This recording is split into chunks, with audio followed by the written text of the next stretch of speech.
Hello dear student, good afternoon to all. So let's start our next point, that is complex fertilizer, means NPK complex fertilizer, nitrogen, phosphorus and potassium complex fertilizer. Last lecture we discussed on complex fertilizer, but also in that we discussed on their chemical composition, manufacturing process, okay, and other things. So see, the NPK complex fertilizer means containing nitrogen, phosphorus and potassium in individual basis or individual nutrient content, their ratio. Okay, so see, the value depends on NPK complex fertilizer, that individual nutrient and ratio of nitrogen, phosphorus and potassium.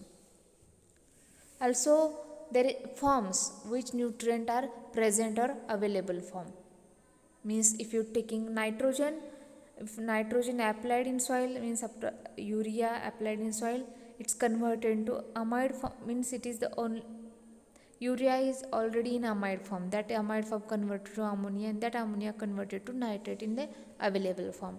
So that is value of complex fertilizer is depend on totally their individual nutrient content and their forms are present in that fertilizer. Also their value is depend on resultant on acidic or basic residual effect. Also it content trace elements and other substances such as chloride and sulfate. So two micronutrients, that chloride and sulfate are the anions. Okay, it's totally dependent on their value. Okay, then see the main important point, that is advantages of complex fertilizer. So normally that complex fertilizer are easy to application. If you applied in broadcasting, drip as well as fertigation, that are very easy to application and it is very easily soluble. Also complex fertilizer provide balanced crop nutrition.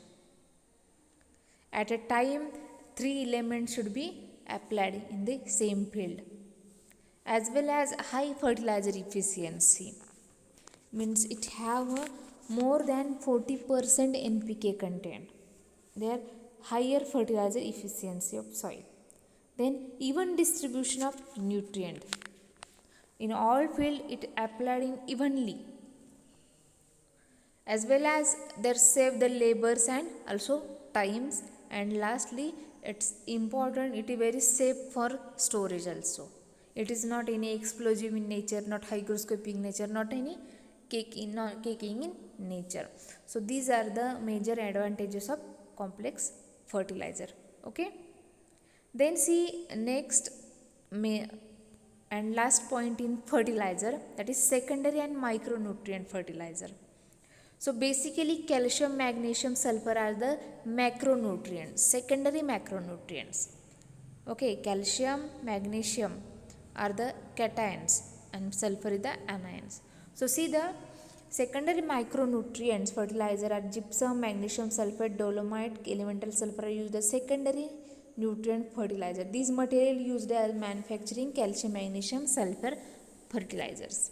Okay, see the calcium fertilizer, calcium content fertilizer. First, calcium nitrate contain 19.5% calcium. Calcium ammonium nitrate, okay, CAN, that is 8.1% calcium. Okay, then superphosphate 19.5% calcium. Then dicalcium phosphate 22.9% calcium, limestone 32.3% calcium and gypsum 29.2% calcium. So see, at the time of reclamation of alkali soil or sodic soil, it used the sodic soil at the gypsum, means calcium sulfate used, because calcium is replaced to sodium and that sodium sulfate is very leachable. That's why gypsum is used as the replacement of sodium for neutralizing, also reclamation of sodic soil only. So see the reclamation in that saline soil reclaimed by majorly as a by leaching, but sodic soil for application it used the gypsum is used for reclamation agent. Okay, so these are the calcium source. Then see magnesium. So magnesium content calcium ammonium nitrate can present 4.5% magnesium, superphosphate 0.3% magnesium, sulfate of potash 0.6%, dolomite limestone 4 to 10% magnesium, and basic slag content 3.4% magnesium. Then sulfur, ammonium sulfate present 24% sulfur, superphosphate contain 12% sulfur. Importantly, like that superphosphate also single superphosphate. So single superphosphate contain 12% sulfur, means approximately 12.5% or 12.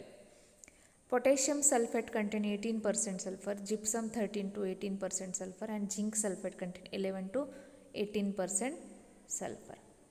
Okay, these are the examples of sulfur fertilizer and their chemical content. Okay, then see micronutrient fertilizer have two groups majorly, inorganic salt and chelates. So see firstly inorganic salt, which is the inorganic salt, their application rate and foliar application rate. So first inorganic salt, that is ferrous sulfate, contain 20% ferrous, means iron, and their application soil application rate is 10 kg per hectare, and foliar application means 0.4% is used as a foliar application, means 4 gram taking the 4 gram ferrous sulfate into 100 ml distilled water, that is 4%, and 1000 ml distilled water, that is 0.4% foliar percent. Then zinc sulfate 22 to 35% zinc, and soil application rate is 40 to 50 kg per hectare, and foliar application, that is 0.5% only, means 5 gram of zinc sulfate at 1000 ml distilled water. Then copper sulfate 25 to 35% copper content, and soil application rate is 10 to 50 kg per hectare, and foliar application 0.1%. These are the approximately soil application and foliar application percentage.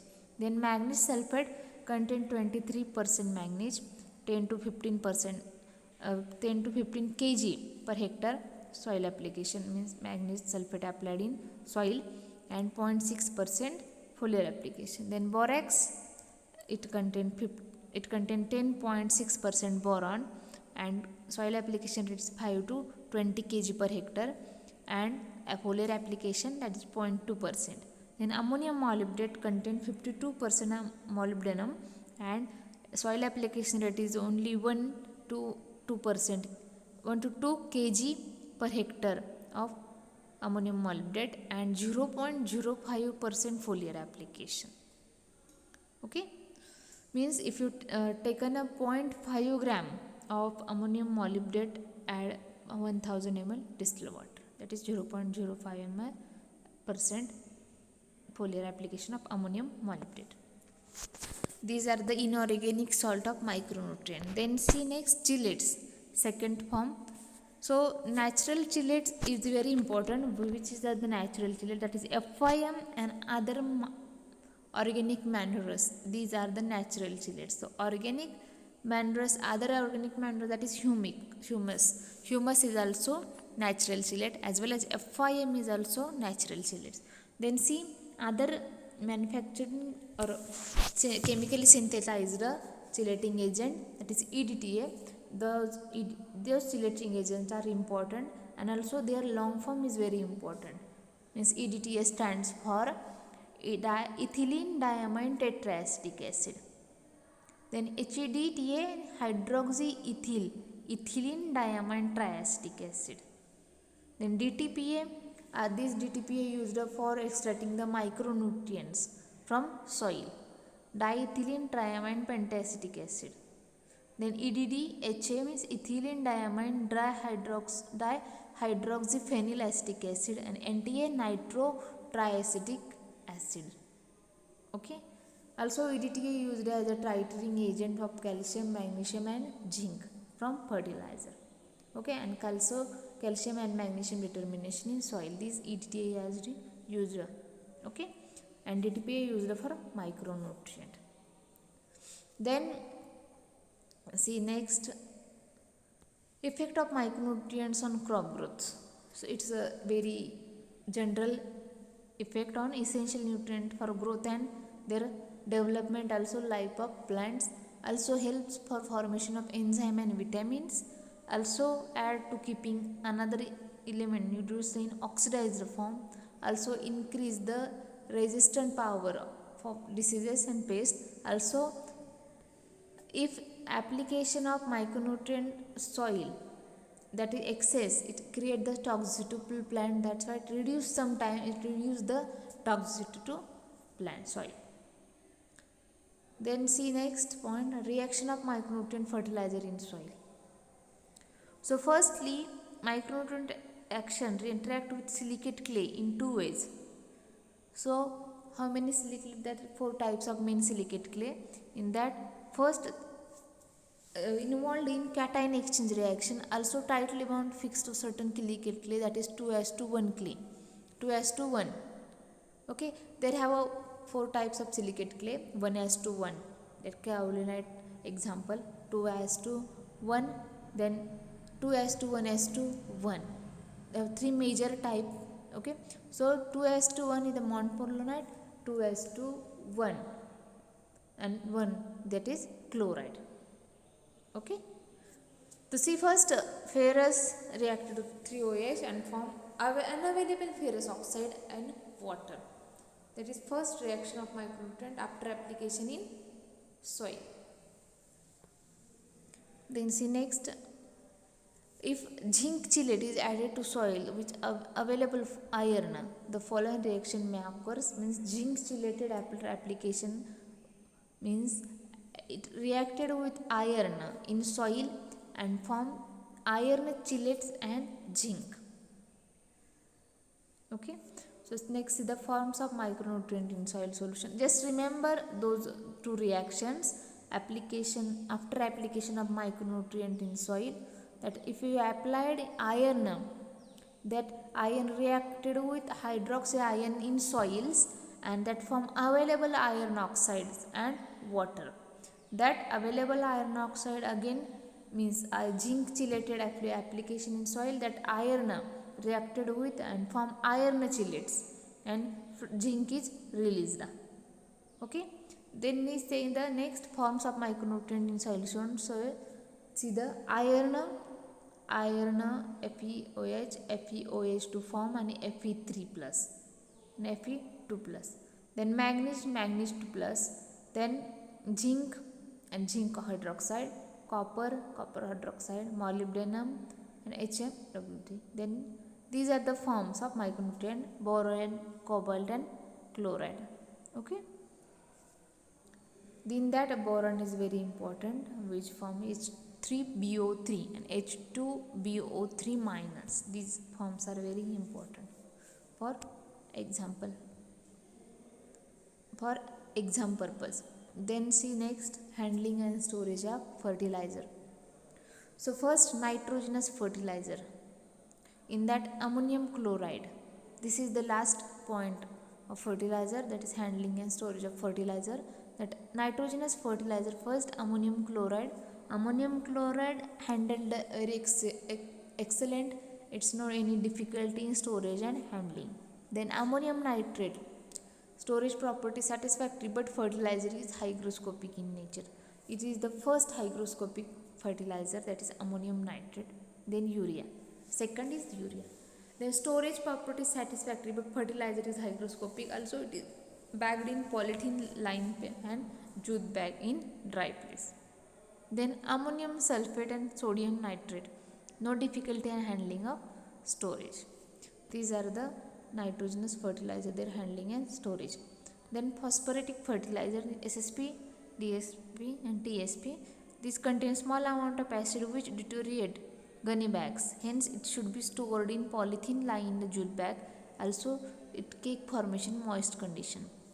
At the manufacturing process of SSP, rock phosphate reacted with sulfuric acid. At the time of it formed the some acids in that. That's why it's not stored in any jute or gunny bag.